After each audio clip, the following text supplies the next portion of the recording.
How you doing today, folks? And welcome to Red Wolf EDC. Now, first and foremost, I have a unboxing for you.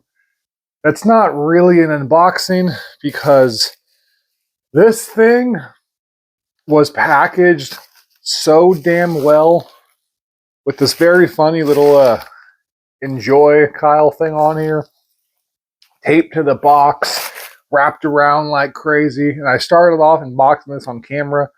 But this was like a solid 10 minutes of me just cussing out the world and getting really quite upset. So I cut all that shit out for obvious reasons. So, unboxing from the pocket, we have the very, very controversial Microtech Knives Rike collaboration, the Socom Alpha. I believe so. Might be the Delta. Uh, doesn't say on there. Oh, I'm wrong entirely. The SOCOM Bravo. Knows what the fuck I know. Now, first and foremost, this is a knife that I have harped on a lot. I just want to be completely transparent. I have nothing against, Chinese knives. I just don't. If they're original designs from original companies with original concepts and everything else, then to each his own. But when an American company outsources to China that has the manufacturing capabilities to be able to make what they're making in China into the USA, and they still outsource, that leaves kind of a bad taste in my mouth. So for a long time, I have shit on this knife. Just want to be fully transparent. Now, after tearing this thing apart and flipping the hell out, I did play with this knife for a little bit there, opened, closed it, kind of had like a first impressions to myself I'm going to disclose in this video. And man, my opinion has not changed in regards to I firmly believe they could have made this knife in the USA. Probably would have been a little more expensive. I don't personally care. Even still, as an outsourced piece, it is very, very good. Originally, I bought this knife to blow up. A buddy of mine got a hold of some thermite, and he's like, "Hey, Kyle, you want to blow some shit up for your channel?" And I was like, "Fuck yes, let's do this." And I went about making a post to get a hold of this knife in particular, and several other companies that have outsourced to China recently, and just blow them all up in this whole big fuck Chinese manufacturing extravaganza thing in regards to U.S. companies. I'm probably still going to do that, but I'm not entirely sure this knife is actually going to be a part of that because, spoiler alert, I really, really like this knife a lot. Again, a USA company outsourcing to China when they have the means, especially in the case of Microtech, when they have the means and abundance of means, no less, to be able to manufacture this thing in the US of A. I don't like that at all. So definitely not ideal, but for what this is, it is very good. So let's talk about it. First and foremost, the action as far as just flicking it out, very good. I'm a weirdo. I like to slow roll things. If you want to slow roll this knife, at least for me anyways, I literally cannot be on the lock bar at all. I mean, I can't even be touching it. My fingers need to be completely off of the knife, and then I can roll it out. I'm even like this. Like, right, if you see right here, I'm on the lock bar, but I'm not pressing really at all. My fingers are just resting on it. With most other knives, you can rest on the lock bar. As long as you're not pressing on it, you're fine. But as soon as I let go, it then rolls out. I wish those tolerances were just a little bit tighter so you could at least rest your finger on it and then be able to slow roll it. But to be fair, most folks don't slow roll their knives, so in of itself, that's not going to be a big deal for most people. Spidey flicking is possible, though it feels a little bit weird. It's a very tight fit, but 100% possible. As you can see, that little piece right here, you can't use the fuller. It has to be this piece right here. So you gotta kind of dig your finger in, Then you can spiny flick it out, no problem. It's functional, though it does not feel the best. Though as far as just being able to flick it out, even though I just failed right there, that is really, really good. And I will say, when you flick it out properly and you don't mess it up like I just did a little bit ago, it honestly feels like an auto. I was genuinely surprised. I wish I got that on video, right? Because I was holding it in my hand and just kind of going, I don't know about this shit. And then I went, ooh, because it snaps with the force of a genuine auto. And a lot of companies say type of stuff like that. It's all marketing gimmicks and bullshit. Like, oh, a Chavez knife. When you deploy it, it feels like an auto. No, it doesn't. It feels like a very, very good quality and smooth frame lock thumb stud opener. This legit rocks your freaking hand. I can feel my muscle, like everything over here, flex and move when it actually flies open.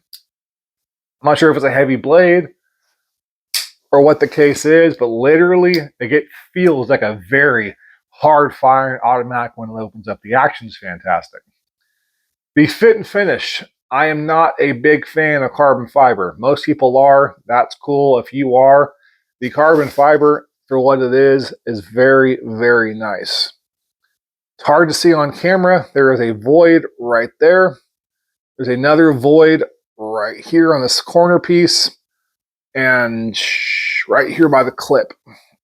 Again, very hard to see on camera. Those are all voids that I noticed almost immediately. So the quality control on the carbon fiber in particular, not great, but also just kind of who cares.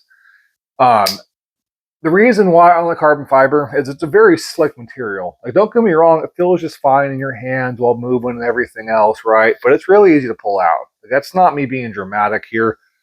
Like, I don't have my grip isn't like white knuckle, right? Just a casual grip. It's how you actually hold the knife straight out. White knuckle grip, not straight out immediately, but still straight out. It just doesn't have very strong retention at all in the hand. That's also kind of compounded by the Socom design to where it's very fat up here and then kind of tapers down. Now, to be fair, the human hand tapers down as well. So when you're actually doing this, it's like when you make a fist, how down here is smaller than up here. So it does fit in your hand very, very well, but it doesn't have particularly good like geometry to be able to stay in your hand very well. So kind of a catch-22. This is in the Tonto variant, which I love a good Tonto. And I really do enjoy the aggressive curvature of this Tonto. I like the actual fuller. In particular, how the fuller also follows the lines of the Tonto. It doesn't just swoop up like that, right? It goes chink and then straight up again, just like the actual Tonto, which is a nice little subtle touch. I know the drop point also has the same thing, but I don't know if it like kind of just has a sharp upturn. Because for a sharp upturn for this thing, right, and that's a Tonto. You look at it like how this is, you can see it more prevalently right here. That's 100% a Tonto. Now, if the drop point has a smooth transition, it's going to be an awesome little subtle touch that I would love, but I just can't speak on that. I'm not going to buy another one of these knives. The centering is dead nuts. Now, in particular, right, with the action that is good enough to be pretty much on par with a very hard firing auto. Also having dead nuts for the actual center with 0 side to side, 0 up and down. That's just good. Like, that's just really, really good. I paid $250 for this knife. And for that price, honestly, I'm very, very happy. If I paid $500 for this knife, being it is a OEM manufacturer Chinese piece of an American design, I would not be happy with that at all. If I paid $600, $700 for this thing being an American-made design, made in America, I would be ecstatic. So, as it is, being $250 right now on secondary market, to be clear, I love it. If it was a $450 piece like originally was, I don't think I'd like it as much. Very good. It's by no means a bad knife, but there are little things about it I don't think would justify quite that high price point. Now, as far as edge geometry goes, this is a very, very taped box. Kind of hard to see there, but there's tape everywhere. So you're going through the actual cardboard as well as tape. And it goes through like it's nobody's business. Very, very smooth. It's nothing crazy. It's not a laser beam, but I'm a genuine user. If you want a laser beam, you're like, oh, I'm going to go through like, paper. It's going to go so super smooth. Like, no, I cut through cardboard. I cut through these thick ass rubber mats. I cut through occasionally steel because I'm a dumbass. Thin gauge steel to be clear, but still steel. It's not great to cut through. So I like having that genuine working edge. As far as, it all bites down just fine on the cuticle, which is a nice little test. I will say right here where the Tonto point hits, it doesn't bite down nearly as well, but it's to be expected. This is always a weird test for me, but it is an effective way to tell the edge. It does shave. So if you want to, for some reason, instead of taking a regular razor like a normal person, you want to shave with a knife like Crocodile Dundee, you could do that. I don't know why you would, to be fair, but you can do that. So all of these things with an admittedly very nice carry. Pretty much like as always, was working out today, so wearing the basketball shorts. Pretty nice carry. You got about that much taken out of the pocket at any one point in time, which for me personally I like because it gives you enough to be able to grab it and pull it out with relatively secure retention and be able to deploy. I love the way that feels, that genuine force as it rockets up your actual arm. It really does feel like an automatic knife, which is something I don't want to admit, but that's really, really good. So my overall score for the Microtech Socom Bravo, we're going to have 3 different categories, right? As I already touched on, I would love to pay, $700 for this, made in the USA. I would love that. Being this is overseas, outsourced overseas in China, and retails for $450 when it did actually retail. Now they're discontinued. But for that, I don't think it is worth it. I think it is a very good knife, but I do not think it's quite that good. That being said, for $250, which is what I bought this for, and I've seen them go as low as $200, I think it's an absolute steal. So if you can find this knife for $200, $250, even maybe $300, $300 is really pushing it, man. But $200, $250, and that very high-end $300, I think it is an amazing buy. With those caveats in mind, I would give it an 8 out of 10. I don't think it's perfect, but I do think it is very, very good. But if you have to pay for full retail or you wait a while, because I am 100% sure these knives over time will probably increase in value just because they're just going to be gone. They're discontinued. They'd make a ton. This is not up for sale. I might blow it up still, and if I don't, then I'm going to just kind of beat the shit out of it because it's a nice little user.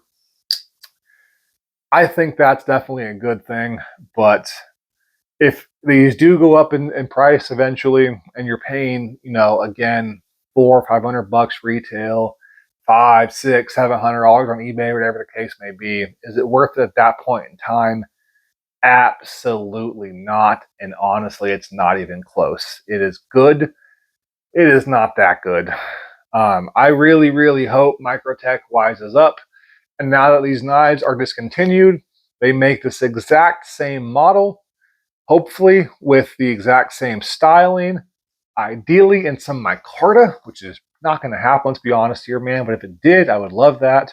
Or full tie, or any number of different cool finishes. I would be very, very happy. I would happily pay, $700, $800, maybe even $1,000 if it's just a really pretty one. But the outsourcing for this, for me personally, is just kind of ugly. But that does not take away from the fact that this is an awesome knife. And if you do want to pick it up, I'm sure you will like it if you are into that style. The Socom definitely has its uniqueness that not everybody can appreciate. Personally, I really like it. Now, as always, folks, I love you all. Please take care. Shout out to Mr. Jacob Smith for the absolute freaking Fort Knox box. Like, this was crazy to open. But I love you all. Please take care and bye-bye.